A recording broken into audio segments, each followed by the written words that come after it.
Muy buenas tardes a todos. Qué gusto tener un seminario más institucional de listoecología. Y en esta ocasión, como ven en su pantalla, tenemos como presentador al doctor Sergio Osorio Cañadas, con ese título de plática. Y muy brevemente les platicaré que el doctor Osorio es licenciado en biología por la Universidad de Barcelona. Hizo su doctorado en ecología terrestre en la Universidad Autónoma de Barcelona y donde llevó a cabo su tesis doctoral en el Centro de Investigación Ecológica y Aplicaciones Forestales, que está asociado a la Autónoma de Barcelona, y durante la cual estudió la fenología de comunidades de abejas nativas y las redes de interacciones de estas con las comunidades de sus enemigos naturales. Otras de las líneas de investigación en las que el doctor Osorio trabaja son la aplicación de abejas nativas como polinizadores alternativos a la abeja de miel, la Apis mellifera, en cultivos de árboles frutales, y también trabajos sobre los efectos de las poblaciones de abeja de miel de cultivo humano sobre las comunidades de abejas nativas. Y estos últimos 2 años, del 2009 para acá, ha estado como investigador postdoctoral en nuestro instituto, en el Laboratorio de Ecología de Comunidades con el doctor Alfonso Valiente, y lo que nos presenta hoy es el enorme trabajo que realizó en estos dos años en los polinizadores del mexicano. Entonces los dejaré, le daré la palabra al doctor Osorio, y recuerden nada más, por favor, que al final podrán hacer sus preguntas de dos formas. Una, levantando la manita, solicitando la palabra, y se les abre el micrófono. Solamente que si en ese momento vemos que la conexión no es buena, los vamos a bajar de ahí y mejor escriben su pregunta para no atorarnos mucho, pero si fluye muy bien, hacen su pregunta a micrófono abierto, y si no quieren o no pueden, también por favor escriban la pregunta en la sección de preguntas, y esas yo las leeré, y entonces es la dinámica nueva, ¿no? Micrófono o por escrito. Pues sin más, Sergio, muchísimas gracias, y te damos la palabra. Muy bien, pues muchas gracias, doctora Vázquez, y muchas gracias a todos los asistentes al seminario de hoy. Es un gusto y un honor para mí poder estar aquí presentándoles mi trabajo. En concreto, les voy a presentar el proyecto titulado La Comunidad de Polinizadores del Mexical, cambios en la estructura taxonómica y funcional a lo largo de un gradiente altitudinal como aproximación a un escenario de cambio climático. Este proyecto ha sido realizado en el marco de una beca postdoctoral, como comentaba la doctora, de la DEGAPA, en la UNAM, entre septiembre de 2019 y agosto de este año, y ha sido dirigido por el doctor Alfonso Valiente Banuet en el Instituto de Ecología de la UNAM. Bien, pues sin más paso ya a la introducción general.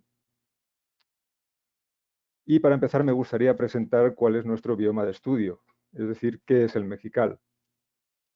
El mexical se define por primera vez como tal en un trabajo de Valiente Banuet et al. De 1998, en el que se define como un matorral de tipo esclerófilo y perennifolio, que tiene un rango de distribución altitudinal aproximadamente entre 1900 y 2600 metros, según la localidad concreta donde nos encontremos.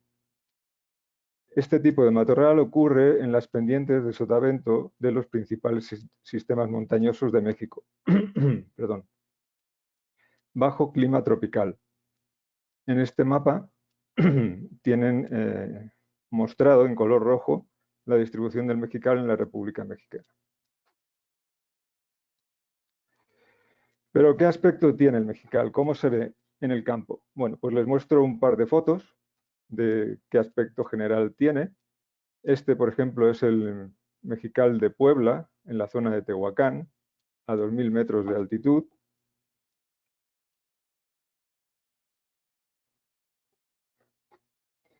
Y este de aquí sería el mexical de la zona de la Mixteca Alta oaxaqueña, a 2200 metros de altitud. Bien, en cuanto al origen del mexical, existe evidencia paleobotánica que indica que existió originalmente un cinturón de vegetación esclerófila y perennifolia a todo lo largo del continente norteamericano y Eurasia, cuando el clima era todavía caliente y húmedo durante el Terciario, especialmente durante el Medio Eoceno, entre 65 y 45 millones de años antes del presente. Hacia finales del Terciario, cuando las condiciones de aridez empezaron a incrementar, esta vegetación se refugió en diferentes partes del mundo. En primer lugar, se refugió en las zonas de clima mediterráneo, con inviernos lluviosos y veranos con sequía, formando las actuales 5 zonas de vegetación mediterráneas. Y también se refugió en zonas de clima tropical con veranos lluviosos y inviernos secos, en las montañas, en las zonas altas de las montañas de México. Por tanto, podemos considerar que el mexical es un relicto de este tipo de vegetación esclerófila y perennifolia del Terciario. Cabe destacar que los matorrales mediterráneos se pueden considerar como zonas calientes de biodiversidad. Esto es, ocupando aproximadamente un 5% de la superficie del área mundial, albergan hasta el 20% de la flora vascular del mundo.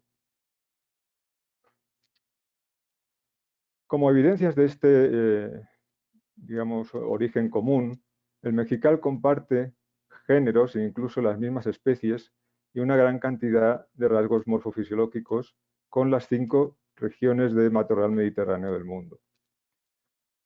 Una característica o rasgo compartido relevante es el síndrome terciario, descrito por Herrera en 1992, es decir, que tiene flores adaptadas a la polinización por insectos, principalmente abejas, en los que estas plantas dependen totalmente para la producción de frutos y semillas.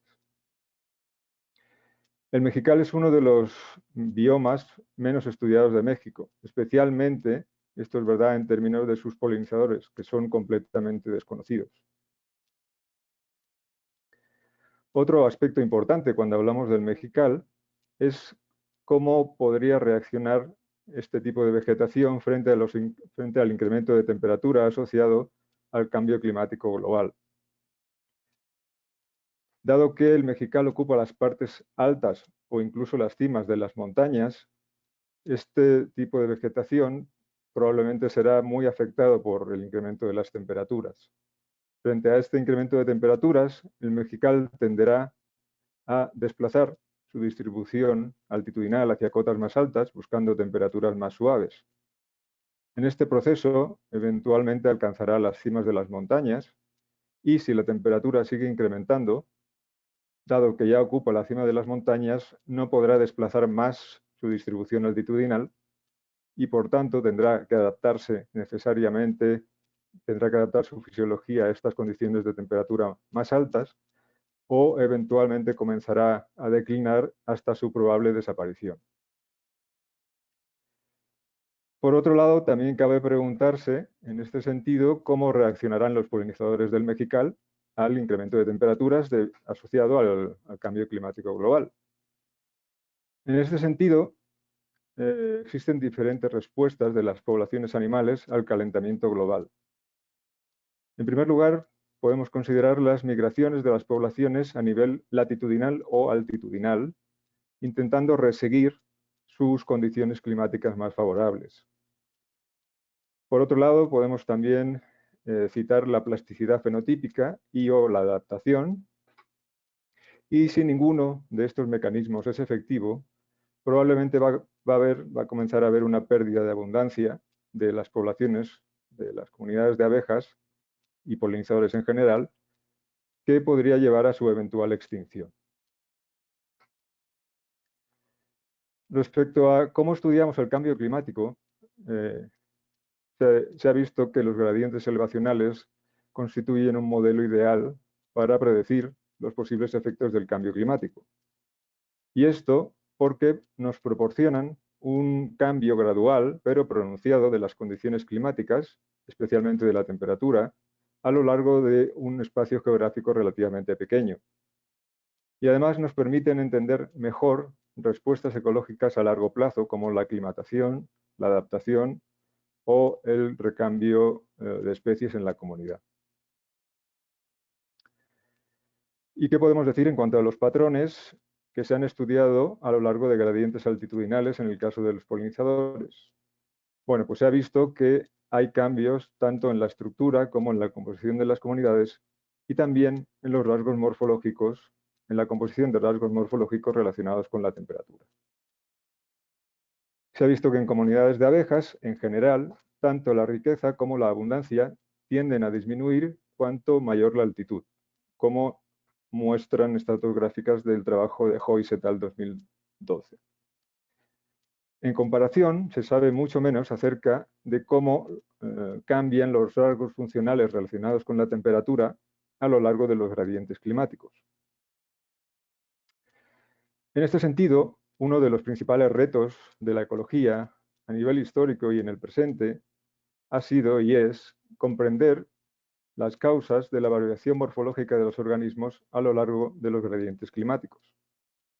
En este sentido, se han descrito diversas normas empíricas o patrones empíricos en relación a diferentes rasgos morfológicos que están implicados en el balance térmico de los organismos, como por ejemplo el tamaño corporal. En este sentido, se ha descrito la norma de Berman, que es quizás una de las más antiguamente conocidas normas, ya descrita por Berman en 1847, y también se ha descrito la teoría especie-energía, descrita por Brown y Maurer en 1989. En otro aspecto, relacionado con la longitud relativa de los apéndices, se ha descrito la norma de Allen, también una de las más conocidas en la ecología, descrita ya por Allen en 1877. Y finalmente, en cuanto a la pilosidad, se ha descrito que ésta actúa como un aislante térmico, por tanto el patrón que cabría esperar sería que cuanto las temperaturas son más frías, más larga o densa sería la pilosidad. Este patrón ha sido descrito en diferentes tipos de organismos, entre ellos los insectos polinizadores, por diversos autores, aunque no tiene un nombre específico. Voy a describir brevemente cada uno de estos patrones, comenzando por la norma de Berman, que originalmente se describe como, dado un determinado grupo de especies estrechamente emparentadas de organismos o animales de sangre caliente, cabría esperar que las especies más grandes vivirían hacia latitudes más nórdicas y más frías, por tanto, y que las especies más pequeñas vivirían hacia latitudes más al sur y más cálidas, como tenemos ejemplificado en este diagrama de diferentes especies de osos que viven en diferentes latitudes. Básicamente lo que nos dice la norma de Berman es que tenemos una relación creciente entre el tamaño corporal y la latitud, o bien, en términos de temperatura, una relación decreciente. Perdón. Desde la descripción de la norma de Berman hasta la actualidad, esta norma se ha testado en multitud de diferentes ejemplos de diferentes organismos, tanto endotérmicos como ectotérmicos, y a nivel de diferentes gradientes de temperatura, a nivel latitudinal, pero también a nivel elevacional, donde se ha demostrado que para comunidades de abejas también es válido. En cuanto a la teoría especie-energía, descrita por Brown y Maurer en 1989, esta teoría predice que habrá un descenso progresivo del promedio del tamaño de la comunidad a medida que incrementamos en altitud. Esto debido principalmente a la mayor probabilidad de extinción de las especies grandes en ambientes con área y recursos alimentarios restringidos, como por ejemplo la cima de las montañas. Digamos que la probabilidad de extinción de las especies grandes es así porque digamos que en una zona de recursos alimentarios restringidos, la cantidad de recursos que podrá ser destinado a producir individuos de tamaño grande será menor, por tanto la cantidad de individuos grandes que se produzcan en estas comunidades será menor que las poblaciones, que los individuos de las poblaciones de las especies pequeñas.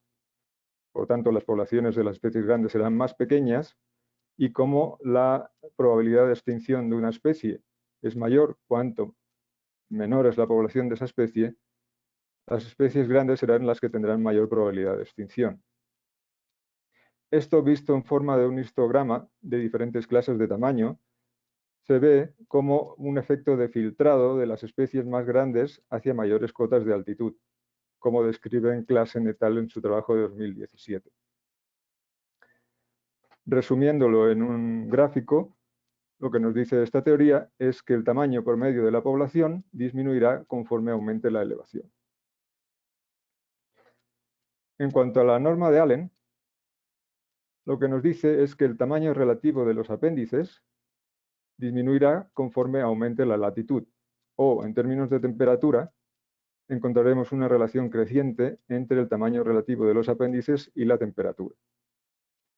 Esta norma no solo se ha demostrado en gradientes de temperatura latitudinales, sino también a nivel de gradientes altitudinales, donde se ha demostrado para comunidades de abejas que realmente existe una relación decreciente entre el tamaño relativo de los apéndices, en este caso la longitud del ala respecto a la longitud del tamaño corporal, conforme aumentamos la elevación.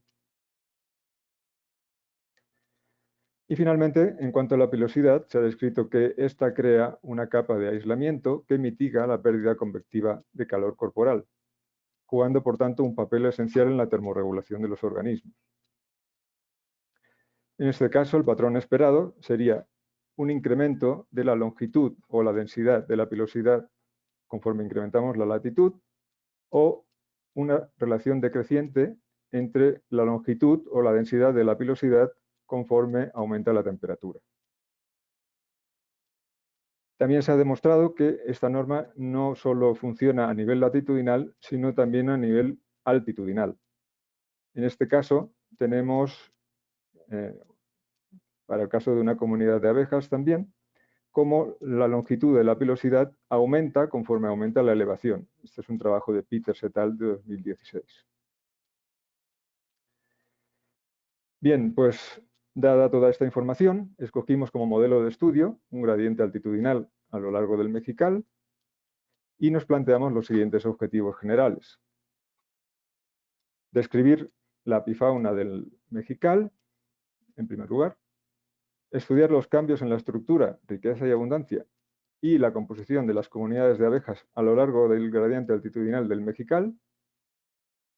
Estudiar los cambios en los rasgos morfológicos asociados con la temperatura de las comunidades de abejas a lo largo del gradiente altitudinal del Mejical a nivel de comunidad y a nivel intraespecífico.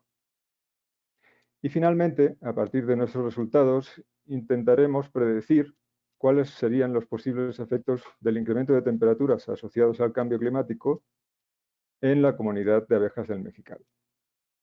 Bien, pues a partir de todos estos objetivos, se concretaron en dos artículos que son los que les voy a presentar a continuación.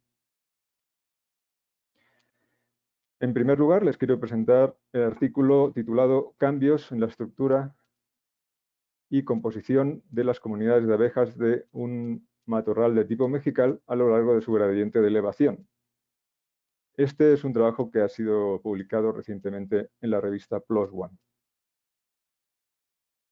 Y aquí los objetivos básicos fueron describir la todavía desconocida fauna del Mejical, analizar cómo la estructura y composición de la comunidad de abejas cambia con la elevación y a partir de nuestros resultados intentar predecir, como les comentaba anteriormente, cómo el cambio climático estará afectando las comunidades de abejas, de polinizadores en general y en concreto de las abejas, para este gradiente en concreto y en general para ecosistemas de tipo montañoso. Bien, paso ya a material y métodos.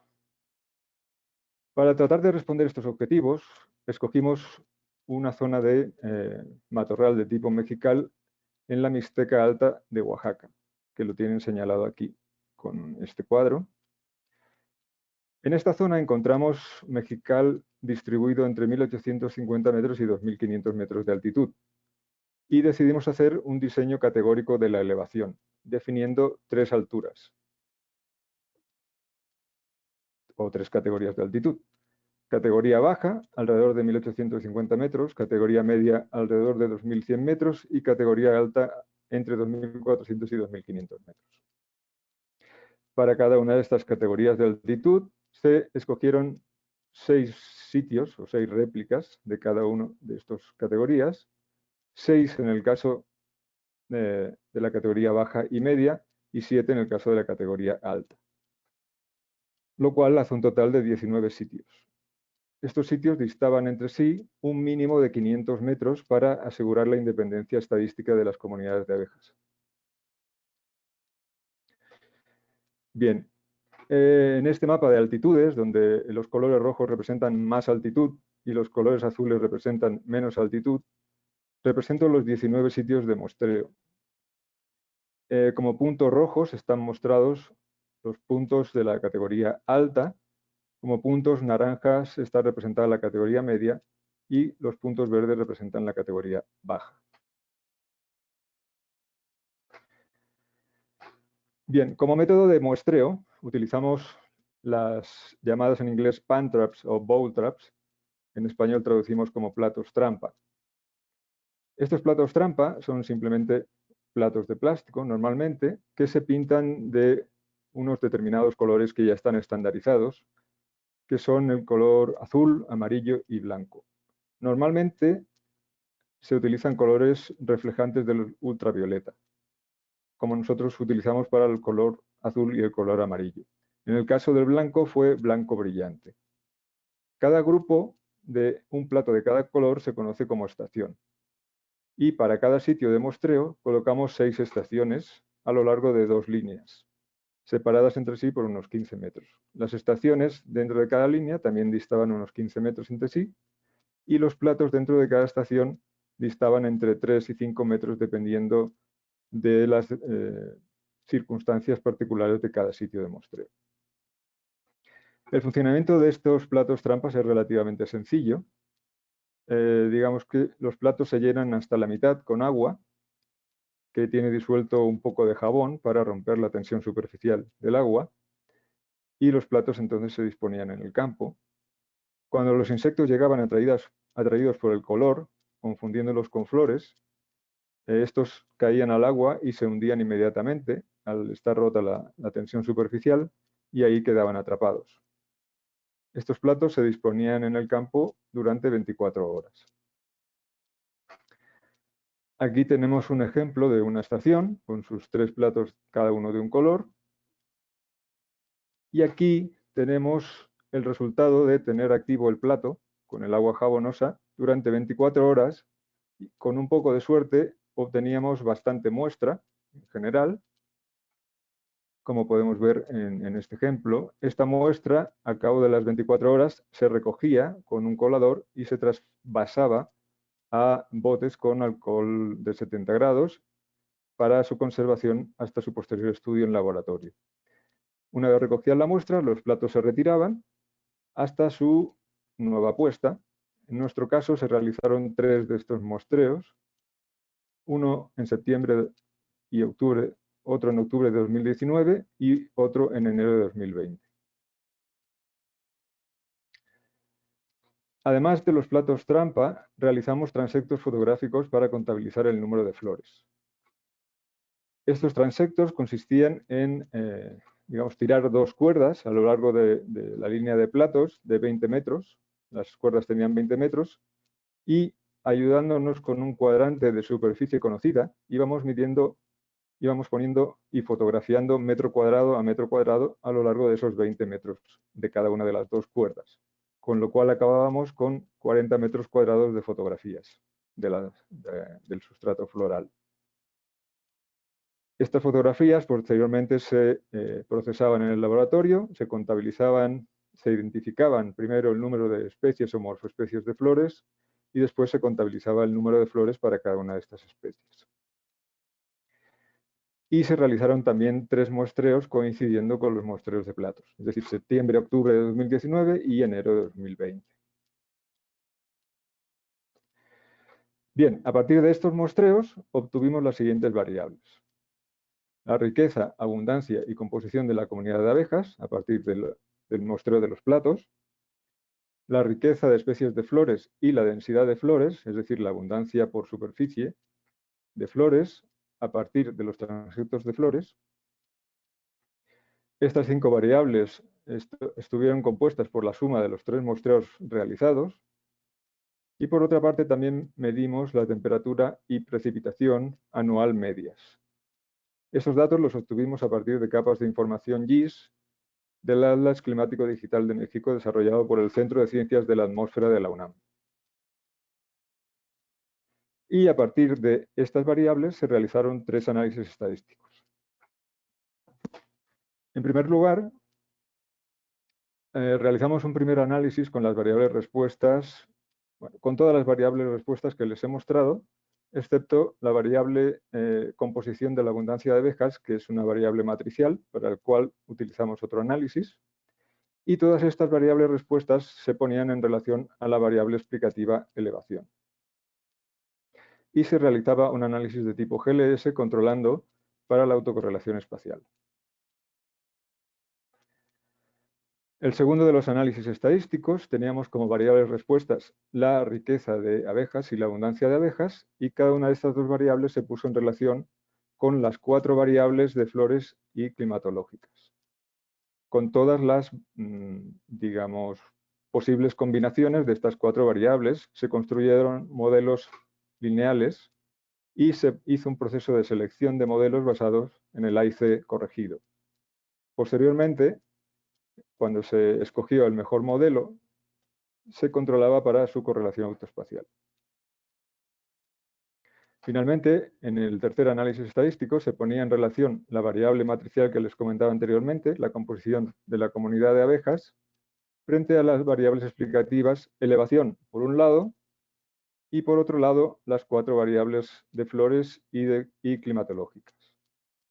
Y se realizaban 2 análisis, un PERMANOVA y un análisis de redundancia basado en la distancia, o DBRDA, por sus siglas en inglés, controlando para la autocorrelación espacial.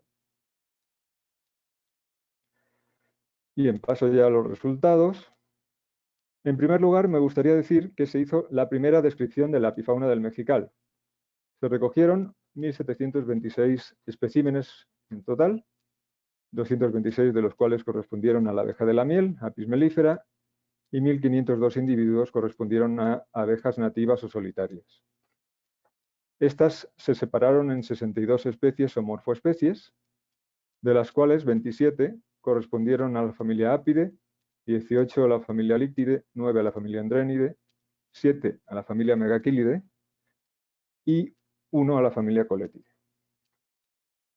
Las especies más abundantes en nuestros muestreos fueron Macrotera, especie 1, con un 29,3% del total de especímenes, la Seulosum, subgénero Dialictus, especie 1, con un,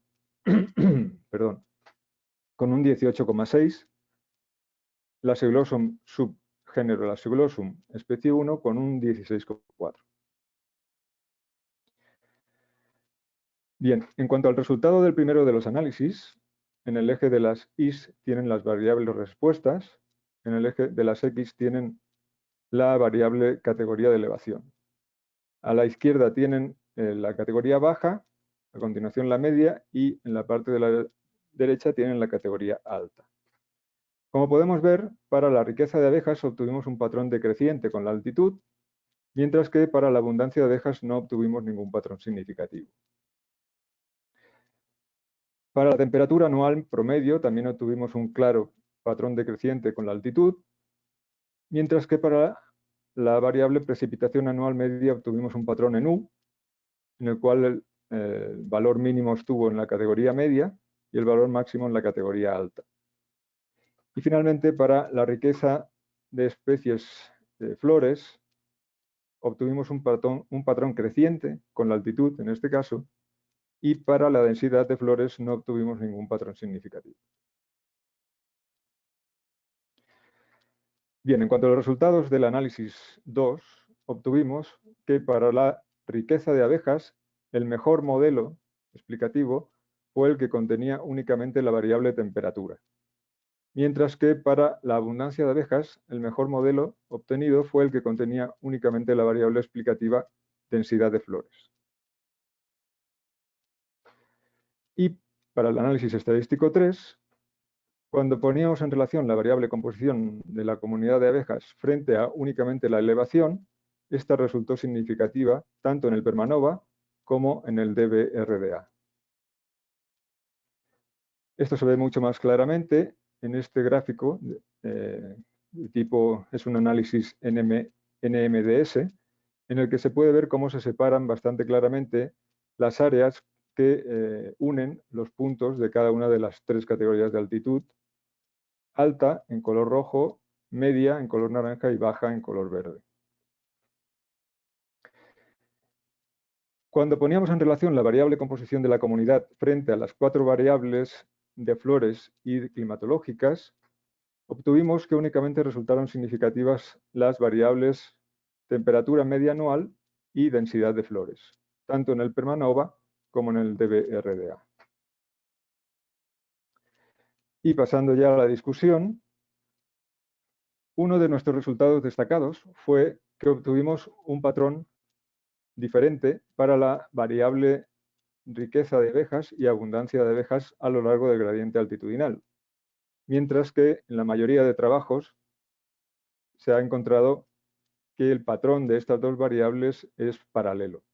Es decir, en ambos casos hay un decrecimiento conforme aumentamos la altitud.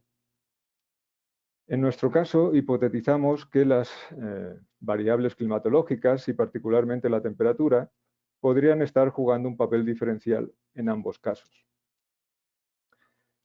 Parece ser que la temperatura es suficientemente restrictiva como para causar un descenso en la riqueza de abejas, pero no es suficientemente restrictivo para causar un cambio a lo largo del gradiente altitudinal en la cantidad de flores, porque no obtuvimos ningún resultado, ningún patrón significativo.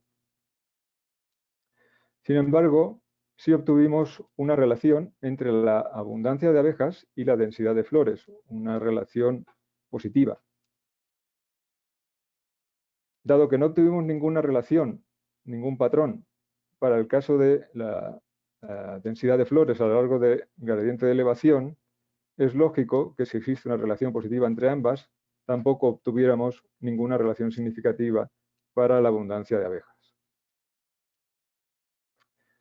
Otro resultado destacable de nuestro trabajo es que la composición de la comunidad de abejas dependía en gran medida de la temperatura, lo cual nos permitía hablar de cierta especialización en el nicho térmico de las diferentes especies de la comunidad. Esto se ve más claramente si lo ponemos en forma de un histograma. En la parte izquierda del histograma tienen representadas 3 especies para las cuales se representa la abundancia para cada una de las 3 categorías de altitud. Y estas 3 especies de la izquierda son especies cuya abundancia era mucho mayor en la categoría alta que en las categorías media y baja. Por tanto, se pueden considerar abejas que tienen una preferencia por las temperaturas bajas, que probablemente están viviendo, bueno, probablemente no, con seguridad están viviendo en mayor abundancia en las categorías altas. Mientras que en la parte de la derecha del gráfico les muestro 3 especies que tienen la tendencia justamente contraria, es decir, muestran mayor abundancia para las categorías bajas de altitud respecto a las medias y las altas. Es decir, que tienen una preferencia por las temperaturas altas. Bien, teniendo en cuenta esta información, intentamos predecir cuál sería la posible tendencia de las comunidades de abejas con el incremento de temperaturas relacionado con el cambio climático global.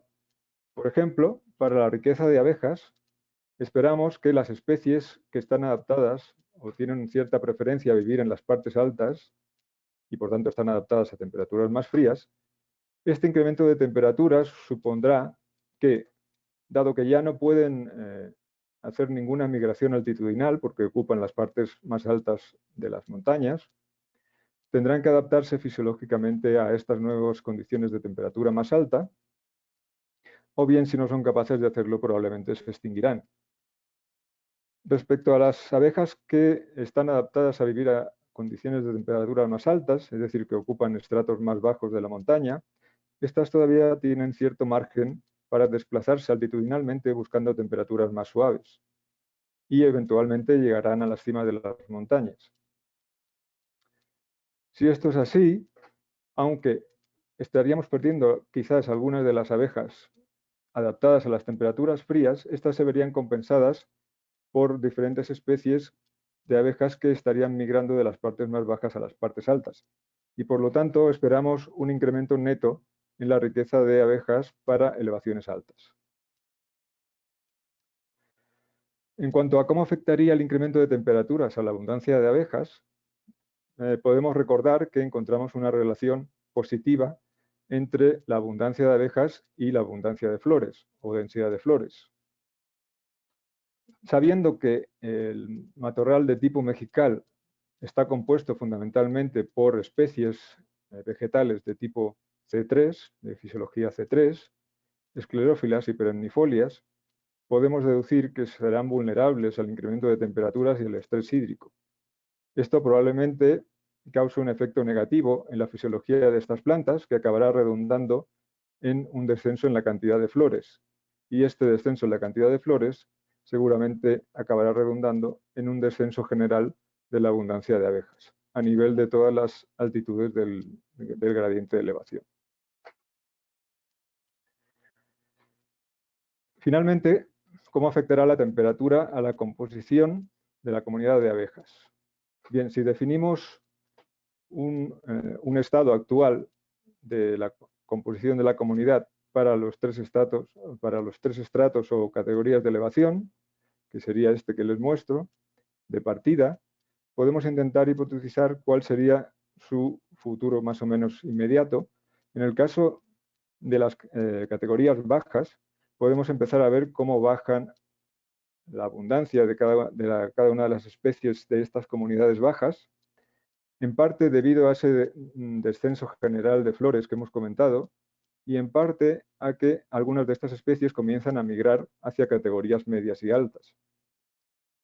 Por tanto, para las categorías medias empezaremos a ver ya algunas de las especies que ocupaban antes las categorías bajas y empezaremos a ver un descenso, una disminución en la abundancia de las especies que ocupaban la categoría media.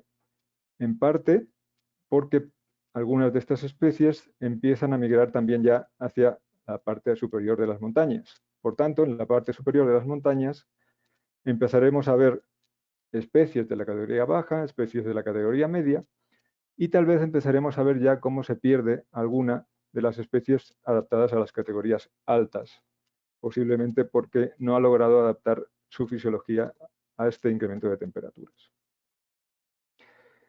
Bien, hasta aquí lo que les quería mostrar de este primer trabajo. Me gustaría pasar ya al segundo de los trabajos que les quería mostrar hoy.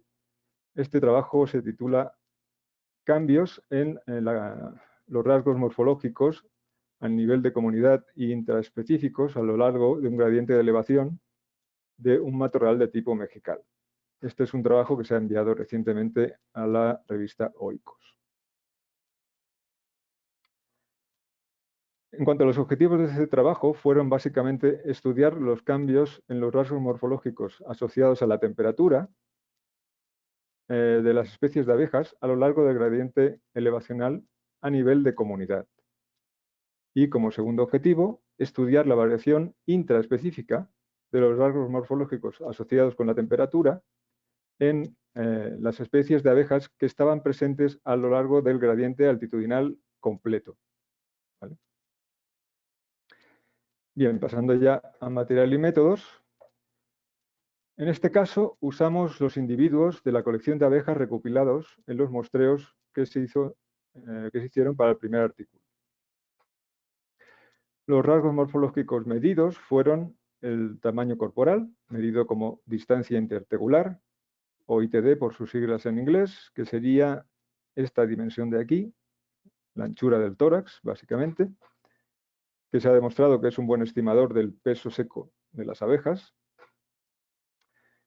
la longitud del ala anterior, que sería esta dimensión de aquí, la longitud de la tibia de la pata posterior, que sería esta dimensión de acá, y la longitud de la pilosidad torácica, en concreto del mesonoto, en la parte anterior del tórax, que sería esta dimensión de aquí.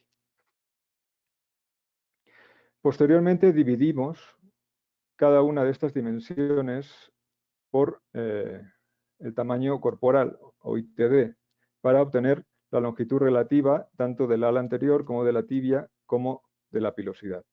Y estas longitudes relativas, junto con el tamaño corporal y la longitud de la pilosidad sin relativizar, fueron las variables utilizadas en los posteriores análisis estadísticos. Y esto lo medimos con un estereomicroscopio con aumentos de entre 10 y 110, con una pieza micrométrica calibrada acoplada al ocular de este estereomicroscopio.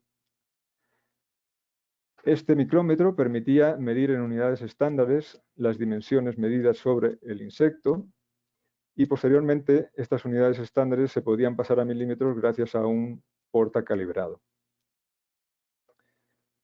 En principio nuestra intención era medir entre 10 y 12 individuos de cada una de las especies para cada una de las 3 categorías de altitud que ya hemos descrito, pero esto solo fue posible en las especies más abundantes.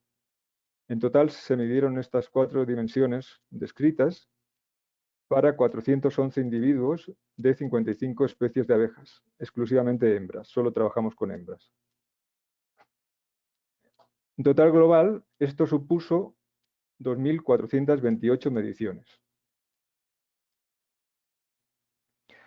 Bien, a partir de nuestras variables que ya hemos descrito, se hicieron 2 análisis estadísticos.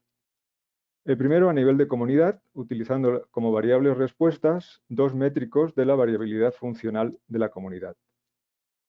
El promedio ponderado de la comunidad, o Community Weighted Mean, CWM por sus siglas en inglés, para cada uno de los 5 rasgos morfológicos que ya hemos descrito, y la diversidad funcional, o FD, según sus siglas en inglés, también para cada uno de estos 5 rasgos morfológicos descritos. La diversidad funcional se describió a través del índice Rao-Q, o entropía cuadrática de Rao, el cual es un índice bastante intuitivo porque se podría interpretar como la probabilidad de que 2 individuos de 2 especies escogidas al azar dentro de la comunidad sean diferentes entre sí. Es decir, cuanto mayor, cuanto mayor es el valor de Rao, mayor es el valor de disimilitud de las especies dentro de una comunidad. También se midió la diversidad funcional para los 5 rasgos conjuntamente, es decir, por separado y conjuntamente. Y cada una de estas variables se puso en relación con la variable explicativa categoría de elevación y se realizó un análisis GLS controlando para la autocorrelación espacial. El segundo análisis estadístico fue un análisis a nivel intraespecífico y las variables respuestas utilizadas fueron los 5 rasgos morfológicos que ya hemos descrito para cada una de las 4 únicas especies para las cuales tuvimos 9 o más individuos para cada una de las 3 categorías de elevación. Y estas respuestas variables se pusieron en relación con la variable explicativa categoría de elevación. Y se realizó un análisis de tipo GLS controlando para la autocorrelación espacial. Pasando ya al apartado de resultados y discusión, que lo haré conjuntamente. En cuanto a los resultados para el nivel de comunidad, y en concreto para la Community Weighted Mean, en el caso del tamaño corporal, o ITD, obtuvimos un patrón decreciente con la altitud.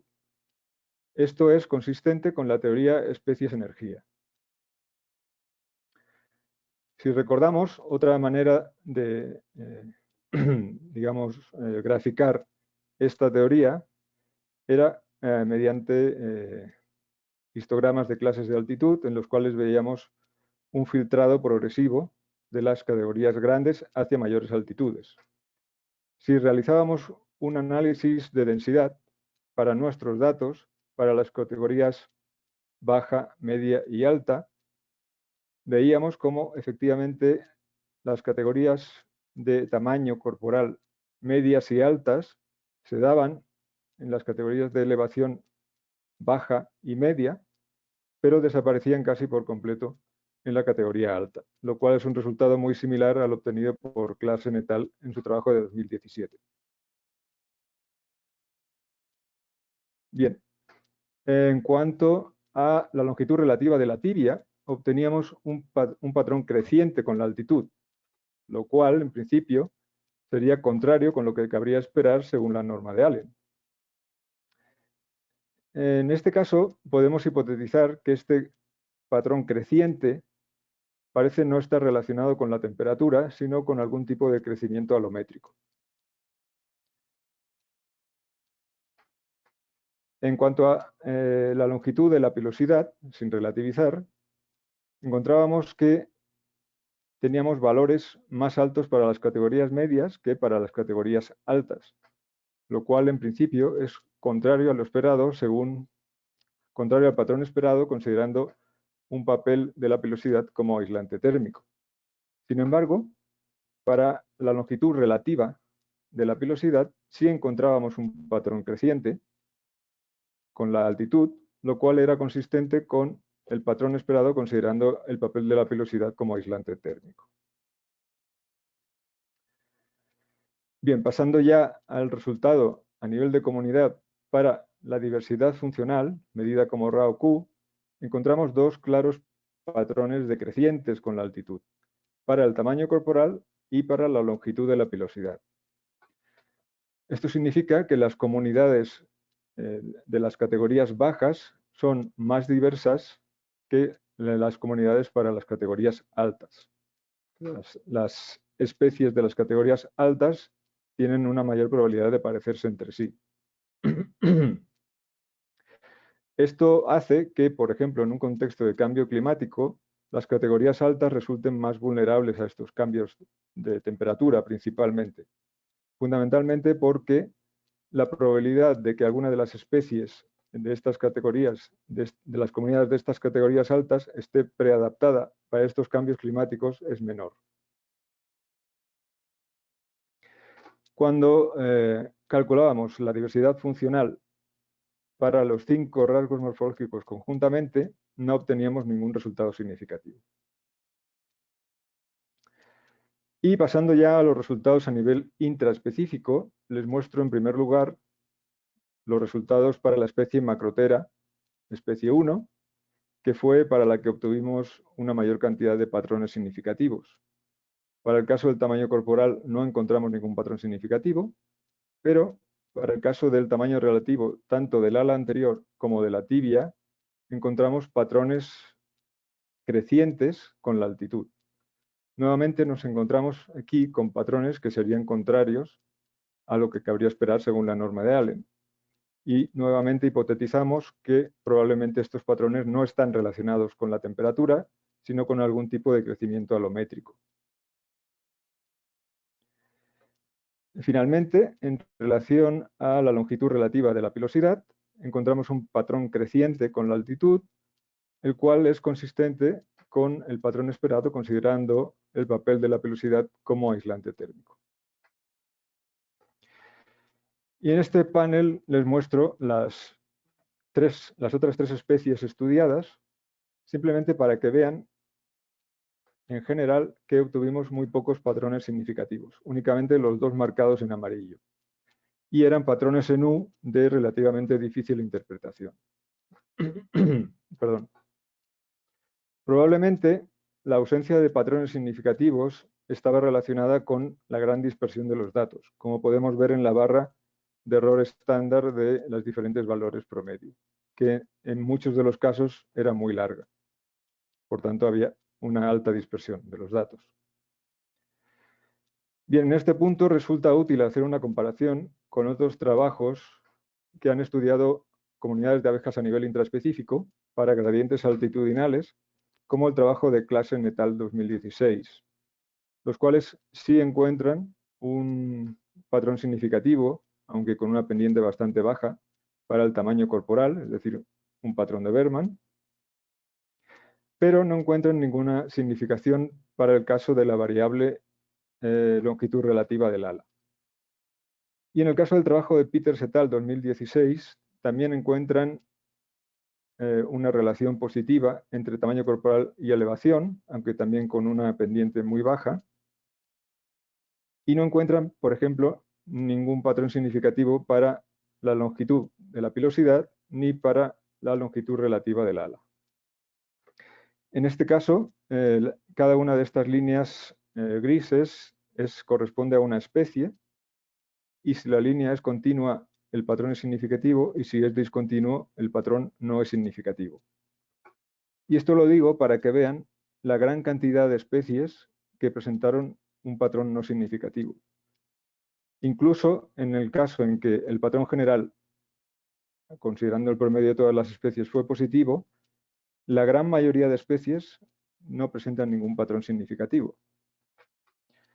Y esto considerando que estos dos trabajos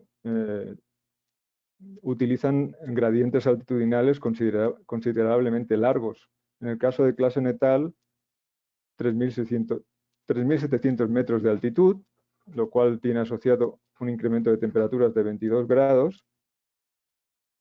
Y en el caso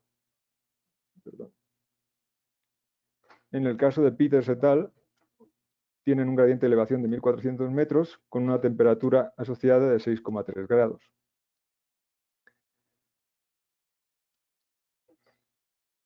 Si consideramos que nuestro estudio tiene un gradiente altitudinal de 650 metros y una diferencia de temperaturas asociadas de 3,8 grados centígrados, podemos entender que tal vez nuestro gradiente es relativamente corto y con temperaturas extremas relativamente suaves para revelar mayores cambios a nivel intraespecífico, cuando incluso trabajos que utilizan gradientes mucho más amplios han encontrado muy pocas diferencias a nivel intraespecífico. Bien, y para concluir ya me gustaría hacer un breve resumen y unas conclusiones de este trabajo. A nivel de comunidad, decir que el tamaño corporal presenta un patrón decreciente que es coherente con la teoría especie-energía, que la longitud relativa de la tibia presenta un patrón creciente que es contrario a lo que cabría esperar según la norma de Allen, con lo cual hipotetizamos que probablemente otros factores al margen de la temperatura están jugando un papel como la alometría, y que la longitud relativa de la pilosidad presenta un patrón creciente coherente con el papel de la pilosidad como aislante térmico. También encontramos valores de diversidad funcional más bajos para las comunidades de las elevaciones más altas, para el tamaño corporal y para la longitud de la pilosidad. Esto quiere decir que, por ejemplo, en condiciones de cambio climático, las comunidades de las elevaciones más altas van a ser más vulnerables. A nivel intraespecífico, solo encontramos una especie con algunos patrones consistentes, mientras que encontramos 3 especies que prácticamente no presentan ningún patrón. Esto es probablemente debido a la gran dispersión de los datos que encontramos, que en general posiblemente se deba a que nuestro gradiente elevacional es relativamente corto y con un incremento de temperaturas relativamente bajo para mostrar más diferencias a nivel intraespecífico. Bien, aquí finalizo la presentación. Muchas gracias a todos por su atención y también muchas gracias a todos los que han hecho posible este trabajo, desde las instituciones, la de GAPA, el Instituto de Ecología, la UNAM, CONACYT, el Departamento de Ecología y los compañeros del Laboratorio de Ecología de Comunidades. Gracias a la Secretaría Académica, en concreto al doctor Juan Fornoni, a América de Lucio, gracias a la doctora Ella Vázquez y gracias a toda la gente de las comunidades en las cuales trabajamos. La gente fue muy amable y nos dejó trabajar en sus tierras de Tamazulapan, San Isidro, San Andrés Lagunas y Chilapa de Díaz. Y un especial agradecimiento a mi director, el doctor Alfonso Valiente, Gracias por todo lo que he aprendido con él y gracias por todas las conversaciones que hemos tenido de ciencia y de otros aspectos. Muchas gracias.